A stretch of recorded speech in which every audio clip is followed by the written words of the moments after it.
আসসালামু আলাইকুম। নবম অধ্যায়ের অনুধাবনমূলক প্রশ্ন ও সংক্ষিপ্ত প্রশ্নের দ্বিতীয় পর্বে তোমাদের স্বাগতম জানাচ্ছি। আচ্ছা দেখো, এবার আমাদের প্রশ্ন কি? এবারে আমাদের প্রশ্ন, কপার গাঢ় সালফিউরিক অ্যাসিডের সাথে বিক্রিয়ায় অংশগ্রহণ করে কেন? নরমালি তার করা উচিত ছিল না, বা সে নর্মাল সেন্সে করে না, মানে করার কথা না, বাট এখানে আসলে বিক্রিয়া করে। এখন কেন সেটা আসলে আমাদেরকে জানতে বলতেছে আর কি। Okay fine. তো করবে না কেন, এটা হচ্ছে প্রশ্ন। নর্মালি দেখো, আমাদের যে কবিতা আছে, আমাদের সক্রিয় সিরিজ রয়েছে, কে না কে ম্যাগাইভার এলো জন্য ফিরে গিয়ে শোনা পাবে, তারপরে হচ্ছে হাই কোথাকার হাজি আজ পিঠে বানাইছে। এইখানে একটা শর্ত হচ্ছে এরকম যে হাইড্রোজেনের অবস্থান কপারের নিচে, মানে হাইড্রোজেন কিন্তু কপার থেকে কম সক্রিয়। তো এই জন্য প্রতিস্থাপন বিক্রিয়ার শর্ত হচ্ছে যে যারা বেশি সক্রিয় হবে তারা কম, যারা তাদেরকে প্রতিস্থাপিত করতে পারবে, বাট যারা কম তারা বেশিদেরকে প্রতিস্থাপিত করতে পারবে না। তো সেই সূত্র অনুযায়ী কপার চাইলে হাইড্রোজেনকে প্রতিস্থাপিত করতে পারার কথা না, কেননা হাইড্রোজেনটা সক্রিয় সিরিজে কপারের আগে। কিন্তু কথা হচ্ছে যদি মানে সালফিউরিক অ্যাসিড যদি গাঢ় হয়, সালফিউরিক অ্যাসিড যদি ঘন হয় বা গাঢ় হয়, সেই ক্ষেত্রে কপার এখান থেকে কি করতে পারবে, কপার সালফেট তৈরি করতে পারবে, সালফার ডাইঅক্সাইড তৈরি করতে পারবে, প্লাস পানি তৈরি করতে পারবে। সো এখানে আমরা বলি যে আসলে সালফিউরিক অ্যাসিডের যে জারণ ধর্ম, সেই জারণ ধর্মটা এখানে আসলে প্রকাশ পায়। তোমরা এখানে যদি একটু লক্ষ্য করো, কপারের জারণ মান বিক্রিয়কে 0, বাট উৎপাদক কপারের জারণ মান 2+। সো 0 থেকে যেহেতু কপার 2+ হয়েছে, তাই আমরা বলতে পারি যে কপার এর জারণ ধর্ম প্রকাশ পাচ্ছে কার মাধ্যমে? গাঢ় সালফিউরিক অ্যাসিডের মাধ্যমে। সো এই কথাগুলোই মূলত এখানে বলা হচ্ছে যে কপার গাঢ় সালফিউরিক অ্যাসিডের সাথে বিক্রিয়া করে, কেননা তার সেই বৈশিষ্ট্যগুলো এখানে রয়েছে। আচ্ছা, জারণ ধর্ম প্রকাশ করতে পারে। সো জারণ ধর্ম প্রকাশ করতে পারার মাধ্যমে সে তার বিক্রিয়াটা কমপ্লিট করতে পারে। আচ্ছা, নেক্সট প্রশ্ন, কৃষি ক্ষেত্রে পিএইচ এর গুরুত্ব কি? মানে পিএইচ কৃষি ক্ষেত্রে কেন গুরুত্বপূর্ণ? সো দুইটা জিনিস। পিএইচ তো আমরা জানি যে পিএইচ এর মান কমতে পারে, পিএইচ এর মান বাড়তে পারে। সো নর্মালি মাটির পিএইচ এর মান দেখো 6 থেকে 8 এর মধ্যে হলে সব থেকে ভালো হয়, মানে যেটা আমাদের পিএইচ এর স্কেল তো 0 থেকে শুরু করে 14 পর্যন্ত। তো এই যে রেঞ্জ, এই রেঞ্জের মধ্যে আমরা পিএইচটাকে ক্যালকুলেশন করি। এর মধ্যে যদি 6 থেকে 8, যেটা নিউট্রালের কাছাকাছি আর কি, একটু ক্ষারীয় হলেও সমস্যা নাই, এই অবস্থায় থাকলে সেই মাটিকে আমরা সব থেকে ভালো মাটি বলি বা উর্বর মাটি বলি। আবার মাটির পিএইচ এর মান দেখো 3 থেকে কম অথবা 10 থেকে বেশি। 3 থেকে কম মানে কি? অনেক বেশি অম্লীয়, সেখানে অম্লের পরিমাণটা বেশি। অথবা 10 থেকে বেশি মানে কি? অনেক বেশি ক্ষারীয় যদি হয়ে যায়, সেই মাটিতে কিন্তু ভালো কোনো ফসল জন্মাবে না, সেখানে কোনো উপকারী ব্যাকটেরিয়া থাকবে না। আচ্ছা, এই যে এইখানে বলছে যে উপকারী অণুজীব সেখানে মারা যাবে। তাই আমরা কি করব? দেখো, মাটিতে পিএইচ এর মান কমে গেলে পরিমাণ মতো চুন ব্যবহার করতে হয়। কেননা দেখো, পিএইচ এর মান কমে যাওয়া মানে মাটি অম্লীয় হয়ে যাচ্ছে। এখন অম্লকে দূর করতে হলে কি দরকার? ক্ষার বা ক্ষারক দরকার। এই ক্যালসিয়াম অক্সাইড একটা ক্ষারক, যে কিনা মাটির যে অ্যাসিড সৃষ্টি হয়েছে বা মাটিতে যে অম্লত্ব ভাব তৈরি হয়েছে, এই ক্ষারক গিয়ে সেই অম্লত্ব ভাবকে দূর করতে পারবে। আচ্ছা, এছাড়াও দেখো কি বলছে, মাটির পিএইচ এর মান বেড়ে গেলে পরিমাণ মতো অ্যামোনিয়াম সালফেট ও অ্যামোনিয়াম ফসফেট যৌগ সেখানে যোগ করে মাটির পিএইচ এর মান কমানো হয়। অর্থাৎ মাটির পিএইচ এর মান যদি বেড়ে যায়, তখন তো আমাদের মাটিটা ক্ষারীয় হয়ে গেছে, সেখানে অম্লীয় কোনো কিছু প্রয়োগ করতে হবে। সো এই লবণগুলো হচ্ছে অম্লীয় লবণ, এটা অথবা এটা, এগুলো সব অম্লীয় যৌগ। সো এই যৌগগুলোকে যদি আমরা মাটির সাথে অ্যাড করতে পারি, তাহলে তখন সেখানে একটা প্রশমন বিক্রিয়া হবে। প্রশমন বিক্রিয়া হলে মাটিটা কি হয়ে যাবে? নিউট্রাল হয়ে যাবে, বা সেখানে জাস্ট আমাদের পিএইচ এর মানটা একটা নিউট্রাল পজিশনে চলে আসবে, ফলে সেখানে ফসল ভালো হবে। সো অবশ্যই কৃষিক্ষেত্রে পিএইচ এর গুরুত্ব অপরিসীম, মাটির গুণাগুণ বা আরও অন্যান্য যে উপাদান আছে সেইগুলোর কথা বিবেচনা করলে। আমরা যাব আমাদের পরবর্তী প্রশ্নে। দেখো পরবর্তী প্রশ্ন কি বলছে, যে দাঁতের যত্নে প্রশমন বিক্রিয়া গুরুত্ব ব্যাখ্যা করো। অর্থাৎ আমরা যে সকালবেলা বা রাতে খাবার শেষে যে আমরা দাঁত ব্রাশ করি, এখানে আসলে প্রশমন বিক্রিয়াটা কিভাবে কাজ করে। তো বলতেছে যে আমাদের মুখে কিন্তু প্রচুর ব্যাকটেরিয়া থাকে, অবশ্যই উপকারী ব্যাকটেরিয়া। এই ব্যাকটেরিয়াগুলো দাঁতের ফাঁকে লেগে থাকে খাবারের অংশকে জারিত করে বিভিন্ন জৈব অ্যাসিড উৎপন্ন করে, মানে বিভিন্ন একটা অম্লীয় পরিবেশ সেখানে সৃষ্টি করে। কে সৃষ্টি করে? এই ব্যাকটেরিয়াগুলো। কেন সৃষ্টি করে? মুখের মধ্যে যে খাবারের কণাগুলো লেগে থাকে, সেই লেগে থাকা খাবারগুলোকে তারা জারিত করে বা ভাঙে। আচ্ছা, এই অ্যাসিড দাঁতের এনামেল একটা ক্যালসিয়াম জাতীয় উপাদান বা ক্যালসিয়াম জাতীয় যৌগ, একে আক্রমণ করে দাঁতকে কি করে দেয়? ক্ষয় করে দেয়। তো যখন ব্রাশ করা হয় তখন টুথপেস্টে ক্ষার থাকে। তাহলে খেয়াল করো, ব্যাকটেরিয়ার আক্রমণের ফলে মুখের মধ্যে একটা অম্লীয় পরিবেশ সৃষ্টি হয়েছে। ব্যাকটেরিয়ার আক্রমণের ফলে মুখের মধ্যে একটা অম্লীয় পরিবেশ সৃষ্টি হয়েছে, তো সেই অম্লীয় পরিবেশকে দূর করতে হবে কিসের মাধ্যমে? ক্ষার জাতীয় কোনো একটা উপাদানের মাধ্যমে। আমরা যেই টুথপেস্টটা ব্যবহার করি এই টুথপেস্টটা হচ্ছে ক্ষারীয়। তো যখন আমরা টুথপেস্টের সাহায্য নিয়ে বা টুথপেস্টের সহায়তা যখন আমরা ব্রাশ করি তখন সেই অ্যাসিডকে কি করে? প্রশমিত করে দেয় এবং দাঁতের সুরক্ষা দেয়। যেহেতু এখানে অ্যাসিড এবং ক্ষারের বিক্রিয়া মানে প্রশমন বিক্রিয়া সংঘটিত হয়েছে, অতএব আমরা বলতে পারি যে দাঁতের যত্নে প্রশমন বিক্রিয়ার গুরুত্ব অপরিসীম। যাচ্ছি দেখো আমরা আমাদের পরবর্তী প্রশ্নে। দেখো পরবর্তী প্রশ্ন কি বলছে যে অ্যামোনিয়াম যৌগের সাথে ক্ষারের বিক্রিয়ায় কি উৎপন্ন হয়। আচ্ছা, তো অ্যামোনিয়াম যৌগের সাথে ক্ষারের বিক্রিয়ায় কি উৎপন্ন হয়? দেখো তো আমরা এখন এই বিক্রিয়াটা দেখব যে অ্যামোনিয়াম যৌগ বলতে অ্যামোনিয়ামের যে কোনো যৌগ, অ্যামোনিয়াম ক্লোরাইড, এটার মধ্যে একটা অম্লধর্ম ভাব আছে। অ্যামোনিয়াম যৌগ মানে বলতে বোঝানো হচ্ছে যে যৌগের মধ্যে অ্যামোনিয়াম আছে, অ্যামোনিয়াম মূলক আছে সেরকম একটা যৌগ। তো অ্যামোনিয়াম ক্লোরাইড এটা একটা অম্ল। তো এখন আসলে এখানে বিক্রিয়াটা কীভাবে হচ্ছে আমরা এখন সেটা দেখব, বিক্রিয়াটা বুঝবো। ফার্স্টে আমরা যেই কাজটা করি, অ্যামোনিয়ামকে ভাগ করি NH4 প্লাস, তাই না? অ্যামোনিয়ামকে ভাগ করা যায়, আর Cl তো মাইনাস, সোডিয়াম প্লাস আর OH মাইনাস। আচ্ছা, তাহলে সোডিয়াম যাবে ক্লোরিনের সাথে, উৎপন্ন করবে কি? Sodium chloride, sodium chloride. আচ্ছা, গেল এখানে। আর কি উৎপন্ন হবে দেখো, অ্যামোনিয়া।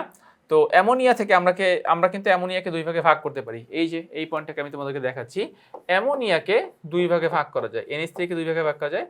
এক ভাগে যাবে হাইড্রোজেন আর এক ভাগে যাবে NH3, এক ভাগে যাবে হাইড্রোজেন আর এক ভাগে যাবে NH3। সো এই যেই NH3, তাহলে NH3 কে আমরা এই যে NH3 আকারেই পাচ্ছি, আর হাইড্রোজেন এবং হাইড্রোক্সিল মূলক মিলে তৈরি হবে পানি। এই যে হাইড্রোজেন, এখানে যে হাইড্রোজেন আছে এই হাইড্রোজেন আর ক্ষারের হাইড্রোক্সিল মূলক মিলে তৈরি হবে পানি।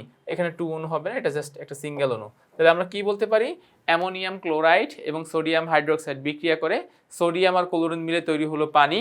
আর অ্যামোনিয়াম মূলককে আমরা দুই ভাগে ভাগ করছি, এক ভাগে এটা হবে NH4 প্লাস। দেখো এটা হবে NH4 প্লাস। NH4 প্লাসকে ভাগ করে তুমি দুইটা অংশ মানে 4 প্লাসকে দুইটা অংশে ভাগ করতেছো, এক ভাগে যাচ্ছে NH3 আর এক ভাগে যাচ্ছে H প্লাস, H প্লাস। তো আমরা NH3 কে সরাসরি এখানে NH3 আকারে লিখলাম, আর এখানের H প্লাস আর এই ক্ষারের OH মাইনাস বিক্রিয়া করে উৎপন্ন করলো এই যে দ্বিতীয় ধাপে পানি উৎপন্ন করলো। তো আমাদের এটা কমপ্লিট হয়ে গেল। আশা করতেছি তোমরা এইটুকু অংশ প্রপারলি বুঝতে পেরেছো। আচ্ছা, বলতেছে যে অ্যাসিড বৃষ্টি বহুজীব বিলুপ্তির কারণ ব্যাখ্যা করো। আচ্ছা, এটা আসলে কি যে এটা আসলে থিওরি দিয়ে লিখতে হবে একটু। অ্যাসিড বৃষ্টির ফলে কি হয়? অ্যাসিড বৃষ্টির ফলে আমাদের বনাঞ্চল ধ্বংস হয়ে যায়, কেননা অ্যাসিড বৃষ্টি হলে সেই গাছের পাতা মরে যায়, মাটির উর্বরতা নষ্ট হয়ে যায়, মাটির মধ্যে যে উপকারী অণুজীবগুলো থাকে, বিভিন্ন ব্যাকটেরিয়া সহ অন্যান্য যারা যারা থাকে মাটির মধ্যে বিভিন্ন অণুজীব, সেই অণুজীবগুলো মারা যায়। তো ফলে অনেকগুলো সমস্যা দেখা দেয়। নাম্বার 1, বন্যপ্রাণী কি হয়, তাদের আবাসস্থল হারিয়ে ফেলে, কারণ যেহেতু অ্যাসিড বৃষ্টি হলে তো পুরো বনাঞ্চলেই হবে, সব জায়গাতেই হবে, গাছপালা মারা যাবে। সো বন্যপ্রাণীর আবাসস্থল ধ্বংস হবে। পুকুরের পানির পিএইচ এর মান কমে যাওয়াতে সেখানে যেই মাছ সহ অন্যান্য যে কীট পতঙ্গগুলো থাকে পানিতে বিদ্যমান, সেই পিএইচ এর মান কমে যাওয়াতে তারাও সেখানে সার্ভাইভ করতে পারবে না, ইভেন তারাও মারা যেতে পারে। তো দেখো, বনাঞ্চল ধ্বংস হওয়াতে উদ্ভিদে বসবাসকারী যে জীবগুলো থাকে সেগুলো মারা যাবে, ইভেন উদ্ভিদ নিজেও তো বিলুপ্ত হয়ে যাচ্ছে এখান থেকে। উদ্ভিদ যদি বিলুপ্ত হয়ে যায় আমরা অক্সিজেনের ঘাটতিতে পড়বো আর কি, মানে আমাদের অক্সিজেন তো আসবে না, সোর্স তো নাই, আমাদেরও অনেক সমস্যা হবে। ইভেন আমরা কিন্তু খাদ্যের জন্য প্রত্যক্ষ বা পরোক্ষভাবে কিন্তু উদ্ভিদ এবং আমাদের মাটির উপর নির্ভরশীল, বিশেষ করে মাটির উপর নির্ভরশীল। সো মাটির উর্বরতা নষ্ট হয়ে যাওয়া মানে কি, ভালো ফসল হবে না, একটা খাদ্য সংকট দেখা দিবে। সো ওভারঅল পুরা একটা যদি চিন্তা করি, বড় স্কেলে যদি আমরা চিন্তা করি, অ্যাসিড বৃষ্টি হওয়াটা আসলে কখনোই ভালো কিছু বয়ে আনে না, বরং এটা আমাদের ক্ষতির পরিমাণটা অনেক বেশি বাড়িয়ে দেয়। যেটা বললাম যে বনাঞ্চল ধ্বংস হবে, তারপরে হচ্ছে যে পানির পিএইচ এর মান কমে যাতে পানি অম্লীয় হয়ে যাবে, আর আরেকটা কি, যে খাদ্য সংকট দেখা দেবে, মাটির উর্বরতা নষ্ট হয়ে যাবে, মাটিও অম্লীয় ভাব ধারণ করবে। তো এই সকল কারণে বলা হচ্ছে যে অ্যাসিড বৃষ্টি বহুজীব বিলুপ্তির প্রধান কারণ। ওকে, সো আশা করতেছি তোমরা এইটুকু বুঝতে পেরেছো। নেক্সট কোশ্চেনে যাচ্ছি। দেখো, খড় পানিতে সাবান ফেনা তৈরি করে না কেন? ওকে, এখন শর্ত হচ্ছে কি, দেখো খড় পানিতে কি থাকে, ক্যালসিয়াম আয়ন থাকে, ম্যাগনেসিয়াম আয়ন থাকে, ফেরাস আয়ন থাকে, এদের কার্বনেট লবণ থাকে, কখনো কখনো ক্লোরাইড লবণ থাকে, কখনো সালফেট লবণ থাকে। সো ধাতু হিসেবে তিনটা ধাতু, ক্যালসিয়াম, ম্যাগনেসিয়াম, আয়রন, আর ঋণাত্মক মূলক হিসেবে কার্বনেট, ক্লোরাইড, সালফেট, তিনটা ঋণাত্মক মূলক আমরা এখানে পাচ্ছি। নেক্সটে আমরা কি কাজ করতে পারবো? দেখো, আমরা ফার্স্টে ধরো সাবান এবং পানির বিক্রিয়া ঘটি, আমরা সাবানটাকে দুইটা অংশে ভাগ করলাম, এটা হচ্ছে স্টিয়ারেট আয়ন আর এটা হচ্ছে সোডিয়াম আয়ন, সাবানের ধরো সোডিয়াম দিয়ে যদি করি সোডিয়াম আয়ন। এবার নেক্সট লাইনে দেখো বিক্রিয়াটা যদি এভাবে করো যে এভাবে চিন্তা করো যে সাবান, খেয়াল করো সাবান প্লাস খড় পানি, ঠিক আছে। সো আমরা এখানে বিক্রিয়াটা একটু সংক্ষেপে করেছি, সাবান প্লাস খড় পানি। এখন সাবানেরও একটা পজিটিভ অংশ একটা নেগেটিভ অংশ রয়েছে, খড় পানিরও একটা পজিটিভ অংশ একটা নেগেটিভ অংশ রয়েছে। তো সাবানটাকে আমরা কিন্তু এখানে শুরুতে ভাগ করে দেখাচ্ছি যে সাবানের পজিটিভ অংশ হচ্ছে সোডিয়াম, যদি আমরা সোডিয়াম দিয়ে সাবানটা তৈরি করি, মানে সোডিয়াম যদি সেখানে নেওয়া হয় বিক্রিয়ায়, আর নেগেটিভ অংশ হচ্ছে স্টিয়ারেট আয়ন। তো সাবানের পজিটিভ নেগেটিভ আমরা জানি। এবারে খড় পানির মধ্যে কিন্তু আমরা আগেই ধাতু হিসেবে বলছি কি ম্যাগনেসিয়াম, ক্যালসিয়াম, ফেরাস, আর অধাতু হিসেবে কি কি হতে পারে, কার্বনেট হতে পারে, সালফেট হতে পারে, আর অন্যান্য যারা হতে পারে এদের সাথে। তো মূল বাধাটা আসলে কে দেয়, খড় পানিতে যে আমরা সাবানের ফেনা উৎপন্ন করতে পারি না, এই বাধাটা আসলে প্রদান করে এই যে সাবানের ঋণাত্মক অংশ খড় পানিতে বিদ্যমান যে ধাতব আয়নগুলো থাকে সেই ধাতব আয়নগুলোর সাথে বিক্রিয়ায় অংশগ্রহণ করে, খড় পানিতে বিদ্যমান ধাতব আয়নগুলোর সাথে বিক্রিয়ায় অংশগ্রহণ করে। বিক্রিয়ায় অংশগ্রহণ করে দেখো ম্যাগনেসিয়াম অ্যাসিটেট, ম্যাগনেসিয়াম অ্যাসিটেট তৈরি করছে, এবং এটা হচ্ছে অদ্রবণীয় গাদ। অদ্রবণীয় গাদ বলতে বোঝানো হয় যে এই বস্তু যখনই তৈরি হবে, এটা একটা লবণ, এই বস্তু যখনই তৈরি হবে তো তৈরি হওয়ার সময় সে কি করবে, সে সাবানকে ফেনা তৈরিতে বাধা প্রদান করবে, সাবানকে ফেনা তৈরিতে বাধা প্রদান করবে। তো সাবান যদি ফেনা তৈরিতে বাধা পায় তাহলে কি হবে, তখন সাবানের অপচয় হবে। আমরা সাবান দিব কিন্তু কোনো ফেনা তৈরি করতে আমরা পারবো না, ফেনা তৈরি করতে না পারলে সাবানের অপচয় ঘটবে। তো এই জন্যই খড় পানিতে বিদ্যমান যে ধাতব আয়নগুলো রয়েছে এই ধাতব আয়নগুলোই মূলত কি করে, সাবানের ফেনা তৈরিতে সাবানকে বাধা প্রদান করে। সো এই যে ম্যাগনেসিয়াম অ্যাসিটেট অদ্রবণীয় গাদ সাবানের ফেনা তৈরিতে সাবানকে বাধা প্রদান করবে। তো এই জন্যই মূলত খড় পানিতে সাবান ফেনা তৈরি করতে পারে না। আচ্ছা, যাচ্ছি আমরা পরবর্তী প্রশ্ন। দেখো পানির ক্ষরতার কারণ ব্যাখ্যা করো। তো পানির ক্ষরতার অনেকগুলো কারণ থাকতে পারে, এদের মধ্যে যেটা আমরা প্রধান কারণ হিসেবে বিবেচনা করি, দেখো পানি এক স্থান থেকে অন্য স্থানে চক্রের মাধ্যমে প্রবাহিত হওয়ার সময় বিভিন্ন খনিজ লবণের সংস্পর্শে এসে ক্ষর হয়। আবার বৃষ্টির পানিতে উপস্থিত কার্বনিক অ্যাসিড, খেয়াল করো কার্বনিক অ্যাসিড বৃষ্টির পানির মধ্যে থাকে, কার্বনিক অ্যাসিডের সংকেত কি H2CO3, কার্বনিক অ্যাসিডের সংকেত হচ্ছে এইটা। চুনা পাথর, ডলোমাইট এবং সমৃদ্ধ শিলার উপর দিয়ে গড়িয়ে পড়ে। চুনা পাথরের সংকেত কি, চুনা পাথরের সংকেত হচ্ছে কি যে calcium carbonate, calcium carbonate. So এখান থেকে আসলে কার্বনিক অ্যাসিড আর ক্যালসিয়াম কার্বনেট মিলে কি উৎপন্ন হতে পারে, ক্যালসিয়াম বাইকার্বনেট। ক্যালসিয়াম বাইকার্বনেট এটা কিন্তু একটা ক্ষরতার উপাদান। তো ওভারঅল কথা হচ্ছে যে এই ক্ষরতা সৃষ্টি হওয়ার মূল কারণ বৃষ্টির পানিতে কার্বনিক অ্যাসিড থাকে। তো বৃষ্টির পানি যখন কোনো একটা জায়গায় পড়ে তখন সে কিন্তু বিভিন্ন গড়িয়ে গড়িয়ে এক জায়গা থেকে আরেক জায়গায় যায়, অনেক সময় ভূগর্ভস্থ পানি হিসেবেও নিচের দিকে চলে যায়। তো মূল কথা এই যে যাচ্ছে, এই যাওয়ার সময় অনেকের সাথে সে বিক্রিয়ায় অংশগ্রহণ করে। উদাহরণস্বরূপ বলতেছে যে চুনা পাথর অথবা ডলোমাইট সমৃদ্ধ যে শিলার যে অঞ্চলগুলো থাকে সেই অঞ্চলগুলোতে এই পানির ক্ষরতার পরিমাণটা বেশি হয়, কেননা সেখানে ক্যালসিয়াম কার্বনেট রয়েছে। ক্যালসিয়াম কার্বনেট এবং কার্বনিক অ্যাসিড এটা পরস্পর বিক্রিয়া করে ক্যালসিয়াম বাইকার্বনেট বা ক্যালসিয়াম হাইড্রোজেন কার্বনেট উৎপন্ন করতে পারে, যেটা কিন্তু একটা ক্ষরতার উপাদান। তো এই কথাগুলোই মূলত আমাদেরকে লিখতে হবে। তো ধীরে ধীরে বিক্রিয়া করে এবং এদের দ্রবীভূত করে ফলে পানির ক্ষরতা সৃষ্টি হয়, মানে এই দ্রবণগুলো যখন তৈরি হয় তখনই সেখানে একটা ক্ষরতার সৃষ্টি হয়। যদি আমরা একটা এক্সাম্পল দেওয়ার চেষ্টা করি তাহলে দেখো এরকমভাবে চিন্তা করো যে ধরো এটা একটা শিলা স্তর, এটার মধ্যে ক্যালসিয়াম কার্বনেট আছে, এখন এখানে রেইনফল হচ্ছে, তাহলে পানিতে এরকম গড়িয়ে গড়িয়ে পড়বে এখান থেকে। সো H2CO3 আর এখানে আছে ক্যালসিয়াম কার্বনেট, তাহলে তখন কি হবে, এদের মধ্যে একটা বিক্রিয়া হবে, বিক্রিয়া হয় কি উৎপন্ন করতে পারবে, calcium hydrogen carbonate, calcium hydrogen carbonate উৎপন্ন করতে পারবে। এটাও তো একটা ক্ষরতার উপাদান। সো এইভাবেই আসলে বিভিন্ন প্রসেসের মাধ্যমে বিভিন্ন জায়গা থেকে পানির এক জায়গা থেকে আরেক জায়গায় যাওয়ার সময় এই ক্ষরতার সৃষ্টি হয়। আচ্ছা, যাচ্ছি পরবর্তী প্রশ্ন। দেখো কি বলতেছে, FeOH2 ক্ষারক, ক্ষার নয়, ব্যাখ্যা করো। আচ্ছা, সো আমি এর আগের একটা প্রশ্নে বলেছিলাম যে ক্ষার হওয়ার জন্য শর্ত দুইটা। নাম্বার 1 কি, আর একবার লিখতেছি OH মূলক থাকবে, আর নাম্বার 2 কি, পানিতে দ্রবীভূত হবে। সেই দুইটা শর্ত আমাদেরকে মনে রাখতে হবে। নাম্বার 1 OH মূলক থাকবে, আর নাম্বার 2 সে পানিতে দ্রবীভূত হবে। এই দুইটা শর্ত, OH মূলক থাকবে, পানিতে দ্রবীভূত হবে। এখন FeOH2 ফেরিক হাইড্রোক্সাইড, এর মধ্যে OH মূলক আছে, এর মধ্যে OH মূলক আছে, কিন্তু এ কিন্তু পানিতে দ্রবীভূত হয় না, পানিতে সে একদমই সামান্য পরিমাণে দ্রবণীয়, তো যার কারণে সে পানিতে অদক্ষেপ সৃষ্টি করতে পারে। তো যেহেতু সে পানিতে দ্রবীভূত হতে পারছে না, উপরে একটা শর্ত ফিল আপ করতেছে যে OH মূলক আছে তার মধ্যে, কিন্তু সে পানিতে দ্রবীভূত হতে পারছে না, তো সেই হিসেবে আমরা বলতে পারবো যে FeOH2 একটি ক্ষারক, ক্ষার নয়, কেননা দুইটা শর্ত সে ফিল আপ করতে পারছে না।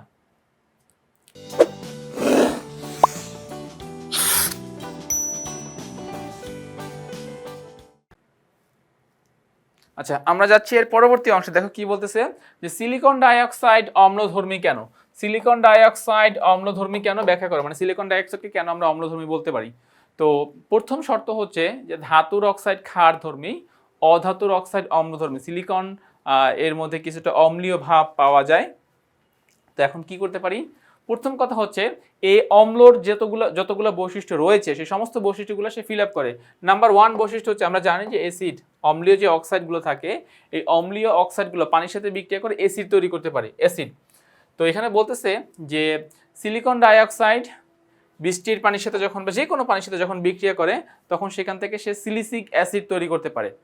তো এই সিলিসিক অ্যাসিড তৈরি করতে পারার প্রক্রিয়াকে আমার মানে প্রক্রিয়া হওয়ার কারণে বা সিলিসিক অ্যাসিড তৈরি হওয়ার কারণে আমরা সিলিকন ডাইঅক্সাইডকে অম্লধর্মী বলতে পারবো, নাম্বার 1।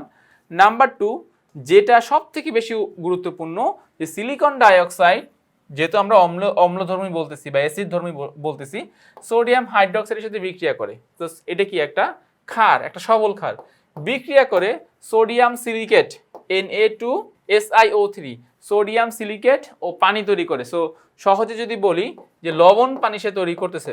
তো দেখো যদি এর মধ্যে অম্ল ধর্ম না থাকে তাহলে এ তো কখনোই ক্ষারের সাথে বিক্রিয়া করে লবণ পানি তৈরি করতে পারবে না। তার মানে অবশ্যই বলা যায় যে সিলিকন ডাইঅক্সাইড কি একটা অম্লধর্মী। তোমরা যদি এগুলো আসে এই দুইটা বিক্রিয়ায় তোমাকে একদম ফুল মার্কস পেতে সাহায্য করবে। নাম্বার 1 তুমি ক্ষারের সাথে বিক্রিয়া করে লবণ পানি তৈরি করে দেখাও, আর নাম্বার 2 পানির সাথে বিক্রিয়া করে সিলিসিক অ্যাসিড, এগুলো যদি তৈরি করে দেখাতে পারো তখন আশা করতেছি তোমাদের এই প্রশ্নের অ্যান্সারটা অ্যাপ্রোপ্রিয়েট হয়ে যাবে। আচ্ছা ফাইন, নেক্সট কোশ্চেনে যাচ্ছি যে কৃষি ক্ষেত্রে প্রশমন বিক্রিয়ার গুরুত্ব বর্ণনা করো। কৃষি ক্ষেত্রে প্রশমন বিক্রিয়ার গুরুত্ব বর্ণনা করো। সো এখানে দেখো যে এই জিনিসটা বলতেছে যে আমরা জানি যে অ্যাসিড এবং ক্ষার বিক্রিয়া করে লবণ এবং পানি তৈরি করে, এই যে বিক্রিয়াটা এই বিক্রিয়াকে বলা হয় প্রশমন বিক্রিয়া। প্রশমন বিক্রিয়ায় অ্যাসিড তার অম্লত্ব হারায়, তার মানে অ্যাসিডের অম্লের মান কমে যায় আর ক্ষারের ক্ষারকত্বের মানও কমে যায়। কমে গিয়ে কি তৈরি হয়, একটা নিরপেক্ষ পদার্থ যেটাকে আমরা লবণ এবং পানি বলি, যেটা কিনা নিরপেক্ষ পদার্থ তৈরি হয়। তো নেক্সটে দেখো কি বলছে যে গাছ যখন মাটি থেকে বিভিন্ন ধাতব আয়ন শোষণ করে, ধাতব আয়ন বলতে কোন আয়ন বোঝানো হয়, ferrous ion, magnesium ion, calcium ion, potassium ion ইত্যাদি শোষণ করে, তখন পানি অম্লীয় হয়ে যায়, মাটির উর্বরতা হ্রাস পায়। মাটির উর্বরতা বৃদ্ধি করতে চুন ব্যবহার করতে হয়। চুন মানে কি, যে চুন লিখেছে এই চুন মানে কি, এই চুন মানে বোঝানো হয় ক্যালসিয়াম অক্সাইড, ঠিক আছে, calcium oxide, calcium oxide. So তখন মাটি অম্লীয় হয়ে যায়, মাটি অম্লীয় হয়ে যায়, অর্থাৎ একটা উদ্ভিদ দীর্ঘ সময় ধরে সেখান থেকে ধরো আয়ন তো নিচ্ছে, আয়ন নিচ্ছে।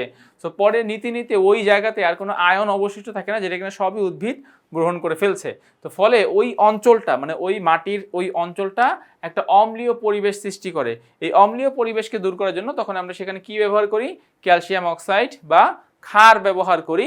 এবং এই ক্ষার কি করে, মাটির অতিরিক্ত অ্যাসিডকে প্রশমিত করে, মাটির উর্বরতাকে বৃদ্ধি করে। অর্থাৎ এই ক্ষারটা মাটির অতিরিক্ত যে প্রশমিত মানে অতিরিক্ত যে অম্লীয় ভাব তৈরি হয়েছিল নর্মালি যত থাকা উচিত তার থেকে তো অবশ্যই এখানে কমে যাচ্ছে আর কি, আয়নগুলো কমে যাচ্ছে, অম্লীয় পরিবেশের মান বেড়ে যাচ্ছে বা অম্লীয়তার মান বেড়ে যাচ্ছে।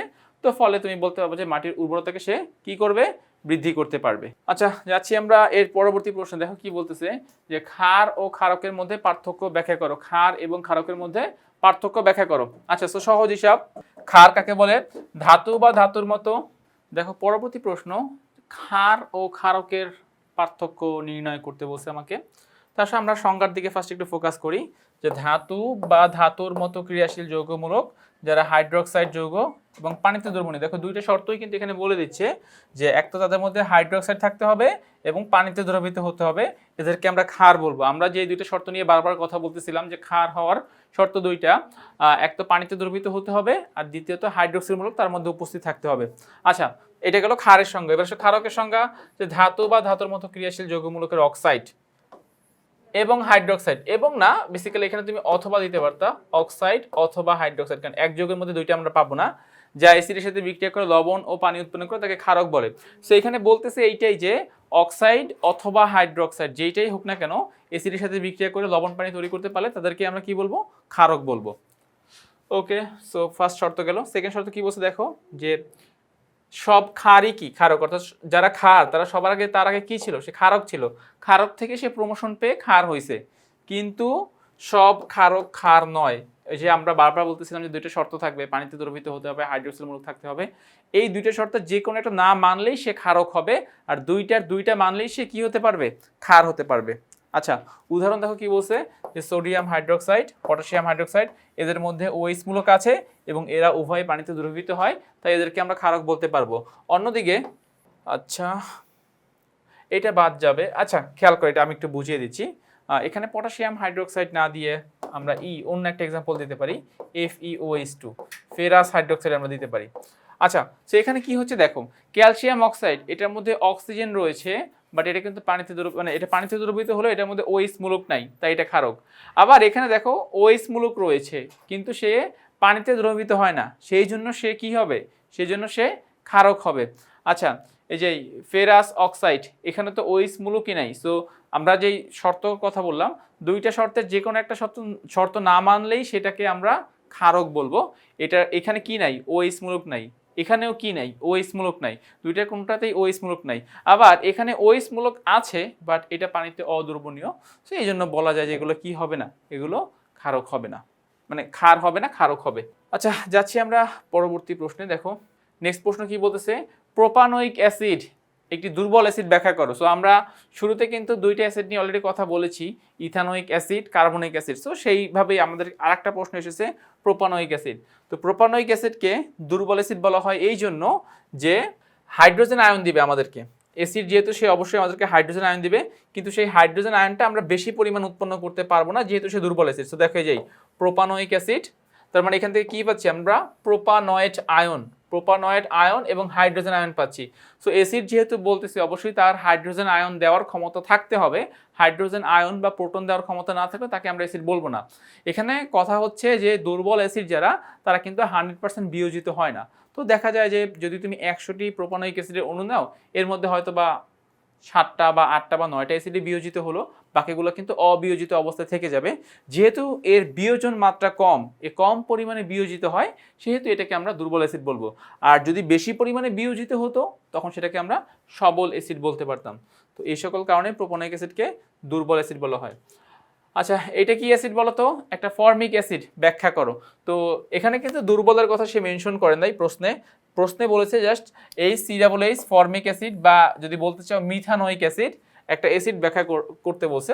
তো যদি আমরা সেই ফর্মিক অ্যাসিড বা মিথানোয়িক অ্যাসিডকে যদি আমরা ভাগ করি, তখন আমরা কি পাবো এখান থেকে বলো তো, H plus COH minus H plus COH minus. তো এভাবে আমরা এদেরকে কি করতে পারি, ভাগ করতে পারি, ডিভাইড করতে পারি।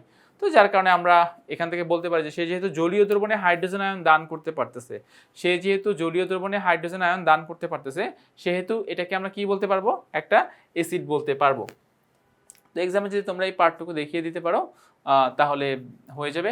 আমরা আরও একটা কাজ করতে পারি, দেখো আমরা আরও একটা কাজ করতে পারি। এখানে যে এক্সাম্পলটা দিলাম, একটা এক্সাম্পল দিলাম, তো সে আমাদেরকে হাইড্রোজেন আয়ন দান করতেছে, এই যৌগ থেকে আমরা হাইড্রোজেন আয়ন পাচ্ছি।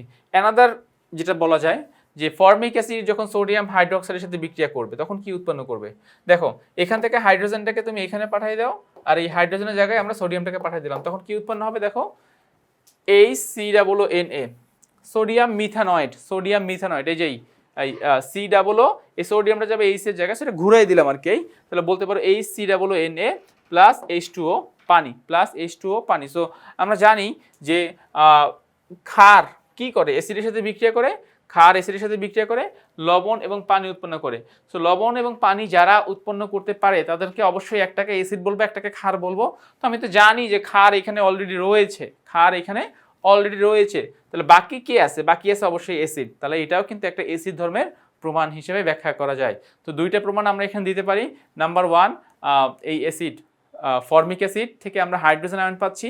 নাম্বার 2, ফর্মিক অ্যাসিড কোনো একটা ক্ষার, তীব্র ক্ষার সোডিয়াম হাইড্রোক্সাইডের সাথে বিক্রিয়া করে সোডিয়াম মিথানয়েড এবং পানি উৎপন্ন করে, সহজ ভাষায় বললে লবণ এবং পানি উৎপন্ন করতে পারে। সো এই কথাগুলো যদি আমরা মুখে লিখে দিতে পারি ব্যাখ্যা হিসেবে, আমাদের অ্যান্সারটি অ্যাপ্রোপ্রিয়েট হয়ে যাবে।